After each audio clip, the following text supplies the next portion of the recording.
承，发扬光大。东森新闻徐静、陆品龙台北报道。说到了传承，有一家知名老字号的鞋商，近年来诉求年轻和时尚化，并且激励更多的年轻人，举办了金旅奖创意大赛，已经迈入第4届了。今年的得奖作品也充分展现了台湾的创意的活跃。因为过去几届里面呢，我们以发掘这个创意人才鼓励新秀为主。那到了第4届，我想应该是时机成熟了可以借由一些这个天马行空的发想，再结合实用性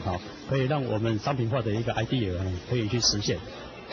这次结合了花博以花线绿野鞋跟为主题，进入决赛的作品都非常抢眼，像是透明镂空的高跟鞋，或是有诉求回收再利用的环保纤维鞋，以及利用太阳能让鞋可以绽放出花朵图形的马靴等等，个个都具备设计的新话题。